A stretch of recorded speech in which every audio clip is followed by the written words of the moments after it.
Hello friends, welcome to needles and ladles. இன்னைக்கு நாம ஒரு ஸ்லீவ் டிசைன் எப்படி பண்றதுன்னு பார்க்க போறோம் ஆரியில. இதுக்கு நார்மல் ஸ்லீவ் பேட்டர்ன் வரைஞ்சி சென்டர் ஒரு லைன் போட்டுக்கோங்க.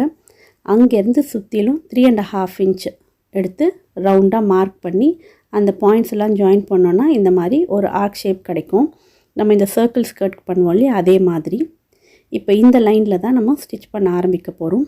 இதுல 2 லைன் கோல்ட் ஜரியும் 2 லைன் green zari threadலயும் ஸ்டிட்ச் பண்ண போறோம்.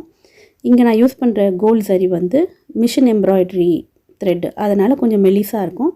அதனால நான் 2 ஸ்ட்ராண்ட் நூல் எடுக்க போறேன். இந்த green zari திக்கா இருக்கு. அதனால சிங்கிள் ஸ்ட்ராண்ட்லயே போட போறேன். இப்போ இதுல ஒரு 1 ல இருந்து 1.5 இன்ச் வர அளவுக்கு நம்ம போட போறோம். இப்போ இதுல வர்க் பண்ணும்போது அந்த அளவுக்கு ஹைலைட்டா தெரியாது. ஆனா இந்த கோல்ட் பார்ட் எடுத்துட்டு greenல vertical pleats வைக்க போறோம். அப்படி வைக்கும்போது இந்த 1.5 இன்ச் வர்க் வந்து நல்ல ஹைலைட்டடா தெரியும். இதுக்கு முதல்ல இந்த ஆர்ச்ல செயின் ஸ்டிட்ச் போடணும். நான் அந்த வீடியோ எடுக்காததனால டியூட்டோரியல் வீடியோல ஒரு பார்ட் அட்டாச் பண்ணிருக்கேன். உங்களுக்கு டீடைலா வேணும்னா இதோட லிங்க் டிஸ்கிரிப்ஷன்ஸ்ல இருக்கும் பாத்துக்கோங்க. சோ இந்த மாதிரி 2 லைன் zari thread கொடுத்துட்டு அதுக்கு அடுத்து 2 லைன் green zari கொடுக்கணும். இதுக்கு அடுத்து sugar bead ஸ்டிட்ச் பண்ண போறோம். சொன்ன மாதிரி அது வீடியோ கிளிப் இல்ல. சோ இதுவும் டியூட்டோரியல் இதுதான். நீங்க sugar bead இருந்தா மட்டும் 2 bead ஒரே சமயத்துல ஸ்டிட்ச் பண்ணலாம். இதுக்கு நான் யூஸ் பண்ணிருக்கிறது நார்மல் swing thread. அதே மாதிரி iron needleல bead work பண்றதுக்கான needle தான். 2 bead தச்சிட்டே வாங்க. இப்போ பிகினர்ஸா இருக்கீங்க தள்ள வரல அப்படினா 2 bead எடுத்து முதல் பிராக்டீஸ் பண்ணுங்க. அதுக்கு அப்புறம் 4 அப்புறம் ஈஸியா வந்துரும். சோ இதே மாதிரி நீங்க ஸ்டிட்ச் பண்ணிட்டு போங்க. இதுக்கு அடுத்த சைஸோ இல்லனா half bead எது இருந்தாலும் ஒரு bead தச்சா போதும். அப்படி நம்ம அதிகமா ஸ்டிட்ச் பண்ணோம்னா ஃப்ரேம்ல இருந்து எடுத்துட்ட உடனே கொஞ்சம் லூசா இருக்கும். சோ இந்த மாதிரி ஸ்டிட்ச் பண்ணிட்டு எண்ட் நாட் போட்டு முடிச்சுக்கலாம். சோ இப்போ நான் ஏற்கனவே போட்ட அந்த 2 line gold zari and green க்கு அப்புறம் sugar bead, half bead, sugar bead அது முடிச்சிட்டு triangular stone ஸ்டிக் பண்ற ஸ்டோன் ஒன்னு வந்து மேல் பக்கம் பார்த்த மாதிரி இன்னொன்னு ஆப்போசிட் சைடு அப்படி ஒட்டிட்டு திரும்ப அடுத்த sugar bead, Zachary, sugar bead stitch பண்ணிருக்கோம். இப்போ இந்த sugar beadக்கு நடுவுல சக்கரிக்கு நடுவுல sugar bead லைன் வைக்க போறோம். அது வைக்கணும்ங்கிறதுக்காக நான் 2 சக்கரிக்கு நடுவுல ஒரு செயின் ஸ்பேஸ் விட்டுருக்கேன்.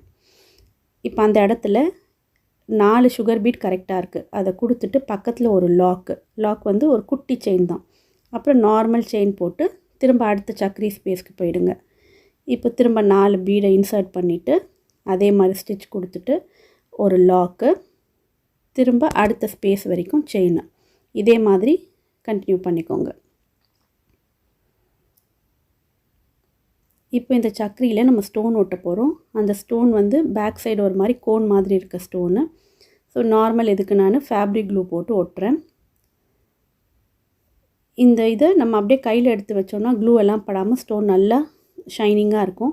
ஆனா அது கொஞ்சம் டைம் எக்ஸ்ட்ரா ஆகும். அதனால நம்ம எப்பவும் போல ஏதாவது பென்சிலோ இல்ல இந்த நீடலோட பேக் சைடோ க்ளூ எடுத்துக்கலாம். ஆனா இந்த மாதிரி ফুল க்ளூ இருக்க மாதிரி எடுக்காம தொடச்சிட்டு அந்த ஸ்டிக்கினஸ் மட்டும் யூஸ் பண்ணி ஒட்டுங்க. நிறைய க்ளூவோட எடுத்தோம்னா க்ளூ காஞ்சிடும் டிரான்ஸ்பரண்டா. ஆனா ஸ்டோன்ல இருக்க ஷைனிங் போய்டும். அதனால இந்த மாதிரி ஒட்டிக்கோங்க. சோ இது கம்ப்ளீட் பண்ணிட்ட உடனே எனக்கு எக்ஸ்ட்ரா ஒரு லைன் தேவைப்பட்டதனால திரும்ப half bead sugar bead போட்டு முடிச்சிருக்கு. நம்ம சென்டர் லைன் மார்க் பண்ணோம் இல்லையா அதில இருந்து ஒரு 1.25 இன்ச் எல்லாத்தையும் மார்க் பண்ணி இங்க ஹேங்கிங் ஸ்டிட்ச் பண்ண போறேன். உங்களுக்கு இன்னும் நெருக்கமா வேணும்னா நீங்க இந்த மெஷர்மென்ட் மாத்திக்கோங்க. இதுக்கு நார்மல் swing needle அப்புறம் thread எடுத்துறோம். முதல்ல 2 sugar bead, ஒரு green color tablet bead, அப்புறம் ஒரு sugar bead. இத எடுத்துறோம். நூல்ல கோத்துட்டு லாஸ்டா கோத்த அந்த ஒரு sugar bead மட்டும் விட்டுட்டு பேக் சைடுல இருந்து tablet bead 2 sugar bead குள்ள திரும்ப இன்சர்ட் பண்ணனும். பண்ணிட்டு எங்க எடுத்தோமோ அதே இடத்துல திரும்ப குத்திட்டா நம்மளோட ஹேங்கிங் ரெடி ஆயிடும். இப்போ என்னோட ஹேங்கிங் எனக்கு இந்த சைஸ் போதும்ங்கிறதுனால நான் இப்படி ஸ்டிட்ச் பண்றேன். உங்களுக்கு எவ்வளவு லெந்தா வேணும்னாலும் நீங்க டிஃபரண்ட் பீட்ஸ் வச்சு ட்ரை பண்ணலாம். சோ இதே மாதிரி ஹேங்கிங் ஸ்டிட்ச் பண்ணிக்கிறோம். எனக்கு இது 1.25 இன்ச் விட்டதனால அது வரைக்கும் நூல் இதா டிராவல் ஆக வேண்டாம்ங்கறனால நான் மேலே நாட் போட்டுக்கிறேன். ஆனா நீங்க அப்படியே வேணும்னாலும் கண்டினியூ பண்ணிக்கலாம். ஒண்ணும் ப்ராப்ளம் இல்ல. நாட் போட்டாலும் வெளிய தெரியாது பீட்ஸ் குள்ள தான் போய்டும். இதே மாதிரி நீங்க ஹேங்கிங் ஸ்டிட்ச் பண்ணிக்கலாம். இந்த அளவுக்கு ஸ்பேஸ் வேணாம், நெருக்கமாக வேணும்னாலும் பக்கத்தில் நீங்கள் ஸ்டிச் பண்ணிக்கோங்க. லாஸ்ட் பீடை மட்டும் விட்டுட்டு திரும்ப அந்த டேப்லெட் பீட் 2 சுகர் பீடில் கோர்த்து பண்ணிங்கன்னா துணியோடு ஒட்டி இல்லாமல் கொஞ்சம் மூவ் ஆகும். ஸோ இப்போ நம்ம கம்ப்ளீட் பண்ணிட்டோம். இது கம்ப்ளீட்டட் பீஸ். இதுக்கப்புறம் டெய்லர்கிட்ட கொடுத்து அந்த மேலே இருக்கிற அந்த கோல்ட் பார்ட்டை எடுத்துகிட்டு நம்ம சொன்ன மாதிரி க்ரீன் கலரில் ப்ளீட்ஸ் வச்சு தைச்சி தருவார். இப்போ பார்த்தீங்கன்னா கம்ப்ளீட்டட் ப்ளவுஸ் பீஸு. இது பண்ண உடனே எனக்கு ஸ்லீவ் பாட்டம் ப்ளெயினாக இருந்த மாதிரி இருந்தது. நான் அதுக்கப்புறம் ஹாஃப் பீட் சக்கரி ஹாஃப் பீட் வச்சு இப்படி கம்ப்ளீட் பண்ணியிருக்கேன்.